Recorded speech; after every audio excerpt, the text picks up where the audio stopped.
भारत माता की जय, भारत माता की जय, भारत माता की जय, वंदे मातरम, वंदे मातरम, वंदे। राजगढ़ जिले के खिलचीपुर विधानसभा के अंतर्गत आने वाले लखोनी और रामगढ़ और इसके आसपास बड़ी संख्या में युवा सेना में अपनी सेवाएं दे रहे हैं। इतना ही नहीं, लगभग 250 लोग यहां सेना में काम करने के बाद रिटायर्ड हो चुके हैं। यह समय भारत पाकिस्तान के बीच संबंधों में तनाव का है। ऐसे में हम जब इस गांव पहुंचे तो वहां देखा कि युवाओं से लेकर बुजुर्गों और बच्चों में तक खासा उत्साह है और उन्हें बड़े बड़े पद भी देश की सेवा यानी सेना में भर्ती से कम लगते हैं। ऐसे तनाव में खासकर सैनिकों की भूमिका बहुत ही महत्वपूर्ण हो जाती है। हम बात कर रहे हैं राजगढ़ जिले की, जो कि मध्य प्रदेश का अंतिम छोर का जिला है और यह राजस्थान सीमा पर बसा हुआ है। यहीं एक गांव पड़ता है लखोनी। 22 अप्रैल को पहलगांव में हुए हमले के बाद लगातार भारत और पाकिस्तान के बीच तनाव बना हुआ है। पूरे भारत से फौजियों को वापस बुलाया जा रहा है। इस वक्त हम खड़े हुए हैं मध्य प्रदेश के राजगढ़ ज़िले में। जो लखोनी गांव है, इसे फौजियों के गांव के नाम से जाना जाता है। यहां लगभग 50 फौजी अभी भी सेना में सेवा दे रहे हैं, जिनमें से कई जम्मू कश्मीर में भी हैं।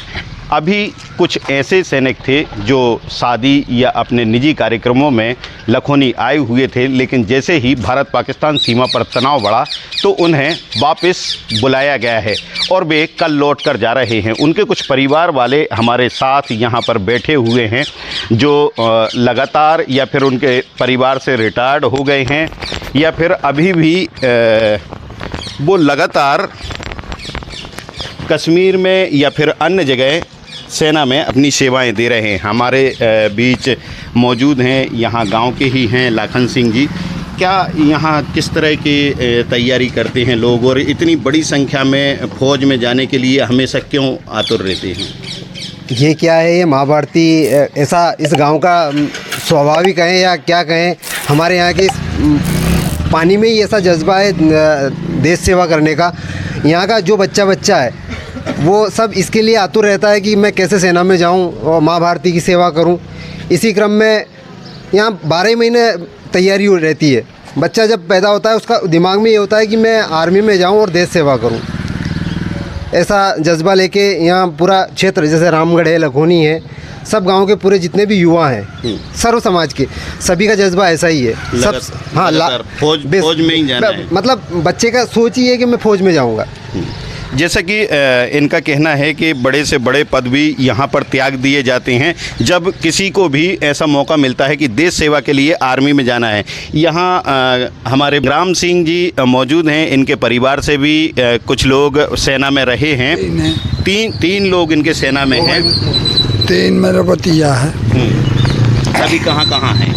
या मुझे तो मालूम नहीं है। हाँ, लेकिन 3 लोग हैं। हाँ, अभी भी हैं सेना में। सेना में तो कोई आया है क्या यहाँ? नहीं आया, ड्यूटी पे। अभी ड्यूटी पे ही है।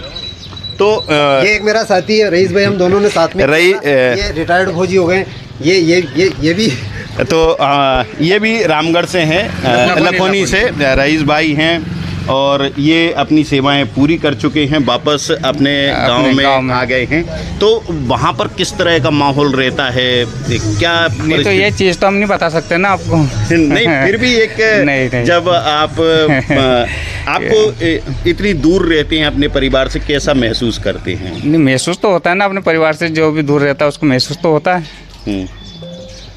और कभी ऐसा मौका लगा कि आपको जंग की तैयारी में जाना पड़ा हो या? बिल्कुल, कारगिल लड़ा है हमने। कारगिल? हाँ। अच्छा, आप उसमें शामिल थे? बिल्कुल। भगवत सिंह और ये कारगिल में रहे। अच्छा। हाँ। तो वो कमल सिंह फौजी। ये तो आम बात है, मतलब वहाँ पे चलते रहता है। कहाँ तक गए थे जब कारगिल युद्ध हुआ था? हम नौशहरा में थे। नौशहरा। तो आप उसके साक्षी हैं? बिल्कुल साक्षी, जो हमने जीता था। बिल्कुल बिल्कुल। तो यहाँ पर रईस भाई से बात की हमने, इनका स्पष्ट कहना है कि वहाँ की जो बातें होती हैं वह हम पूरी तरीके से सभी को साझा नहीं कर सकते। यही हम सभी लोगों से भी उम्मीद करते हैं कि कोई भी जब इस तरह की परिस्थितियाँ बनती हैं जंग की, तो किसी भी तरह का जो संदेश है उसे पूरी तरीके से समझे और यहाँ वहाँ फॉरवर्ड ना करें। कमल सिंह जी हमारे साथ हैं और शायद अभी भी आप सेना में कार्यरत हूँ सर। अभी हैं, अभी हाँ। कार्यरत हैं। तो कहाँ पर हैं आप? फिलहाल सर मैं अभी चंडीगढ़ वर्तमान में चंडीगढ़ तो अभी यहाँ छुट्टी पे आए हैं? जी सर। तो बस बुलावा आ गया क्या वापस? नहीं बुलावा नहीं, रीज्वाइन है ही है। 10-12 दिन की छुट्टी आए थे और 10-12 दिन में कोई रीज्वाइन नहीं। बाकी जो अपना ये पैरामेडिकल फोर्स है और ये जी टेक्निकल फोर्स है, उनको सबको रीज्वाइन के लिए वापस बुलाया गया है। तो ऐसा आपको लग रहा है कि तनाव वहाँ पर बढ़ रहा है? हाँ, मतलब देखो स्थिति तो वही है। जी। और एक सर्विसमैन जो है हमारे फौजी भाई बता रहे थे इस चलते कि भाई हमें भी मौका मिले जंग लड़ने का। तो ये यहाँ के बच्चे में ये जज्बा पैदा है। ये गांव ही यहाँ वीरों से बना हुआ है। यहाँ जो हमारे बीच एक बुजुर्ग हैं, उनका कहना है कि मुझे भी बुला लिया जाए तो मैं भी खड़ा हुआ हूँ। जी, क्या नाम है आपका? छोटे लाल। तो आपको भी यहाँ आपके इधर के कई लोग जो फौज में हैं, आप कैसा महसूस करते हैं? अभी भी पाकिस्तान और भारत के बीच थोड़ी तनाव की स्थिति बन रही है क्योंकि एक आतंकी हमला हुआ था। बिल्कुल मंजूर है चल जाने के लिए। हाँ, मर जाना पर चाहूँगा। आपके कितने बच्चे हैं? हमारे 3। कोई फौज में भी फौज में हमारा कागज आपको नानो है। अभी है नहीं, देखो इंदौर देवास है। देवास। हाँ। तो यहाँ लगभग जितने भी लोग नज़र आ रहे हैं उनके परिवार के सदस्य कहीं ना कहीं फौज में हैं। क्या आपका क्या नाम है? मांगू सिंह। आपके भी परिवार से कोई फौज में है? बालक है। कहाँ पे? पंजाब में है। तो वो अभी छुट्टी में नहीं आए? नहीं, छुट्टी नहीं आया सब वहीं पर है। वहीं पे है। तो ये देख रहे हैं और भी लोग खड़े हुए हैं। आइए ये असलम खान हमारे बीच हैं। इनके भी एक भाई हैं जो फौज में हैं अभी वहीं। मेरे बड़े भाई ये जो राजस्थान के माउंट आबू में है अभी, आशिक अली नाम है उनका, आर्मी जीडी से है वो। अच्छा। तो यहाँ के अधिकांश लोग जो हैं कहीं ना कहीं फौज से ही ताल्लुक़ रखते हैं। बच्चे भी यहाँ पर मौजूद हैं।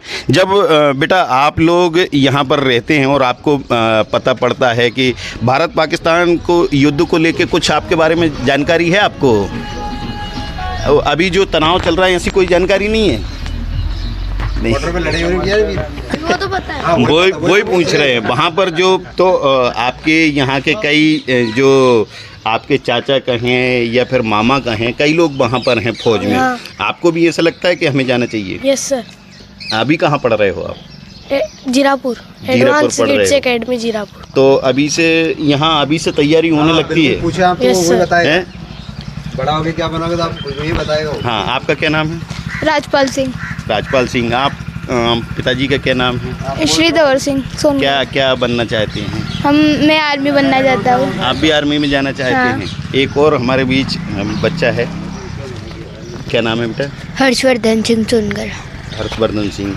क्या बड़े में क्या बनना चाहते हैं? फौजी। तो चाहे बड़े हों चाहे बुजुर्ग हों और कोई भी हो, वो यहाँ फौज की तरफ ही जाना पसंद करता है। जी, क्या नाम है? श्यामलाल जी। यहाँ लगता है कि अधिकांश लोग फौज में ही हैं यहाँ के? है नहीं सब फौज में है। आप परिवार से भी कोई? परिवार से नहीं है, लेकिन अधिकांश लोग हाँ कोशिश करी पर मतलब फिर भी अब अच्छा हो नहीं। लॉकडाउन की वजह में बच्चा निकल गया अपना। अच्छा, उम्र ज़्यादा निकल गई। देखिए दौड़ भाग भी करी, सब मेहनत करी उन्होंने, पर कहीं भी सब फेल हो गया काम। लॉकडाउन में जब भर्तियाँ नहीं हुई। सीमा पर जो सैनिक तैनात हैं वह अपने काम में लगे हुए हैं, वहीं जो रिटायर्ड हो चुके हैं उनमें भी उत्साह जमकर भरा हुआ है। उन्होंने कलेक्टर गिरीश कुमार मिश्रा से मिलकर उन्हें सेना में सेवा की जरूरत लगने पर बुलावा देने की बात कही है। तो जंग की भाषा ही समझता, जंग की बात ही समझाता है। तो कहीं से अभी आपके पास सूचना मिली है आपको बुलाने के लिए? नहीं, हमारे पास कहीं सूचना नहीं आई हुई है। हम लोग अपनी अपनी इच्छाओं से, आज देश को हमारी जरूरत है ऐसा हमें महसूस होता है, इसलिए हम लोग अपनी स्व इच्छा से ही आए हुए हैं। अपनी सहमति देने, और हम लोग अपनी पूर्ण निष्ठा के साथ अपने समाज के लिए, अपने देश के लिए सदैव तत्पर हैं। और सैनिक कभी रिटायर नहीं होता है, हम सिर्फ सेवानिवृत्त हुए हैं। आज हमारी ज़रूरत देश को है, ये हम बताने आए हैं कि हम सहमत हैं। आप जहाँ हमें लगाओगे, हम लोग सभी अलग अलग आयु के, देखो आप बुजुर्ग लोग भी हैं, कोई बहुत यंग भी हैं, हम सभी लोग सेवा देने के लिए तैयार हैं। जैसे देखते हैं हम कि तो कोई भी हो यहाँ, चाहे बच्चे हों चाहे बड़े हों, किसी भी तरह से यहाँ पर रह रहे हों, लेकिन हर व्यक्ति की यही सोच है कि उनके परिवार के या वो खुद फौज में जाएं। और यह ऐसा माहौल है जब हर कोई देश के लिए मरना चाहता है और देश को आगे लाना चाहता है, देश के लिए जीना चाहता है। मैं इनसाइट स्टोरी के साथ भानु ठाकुर।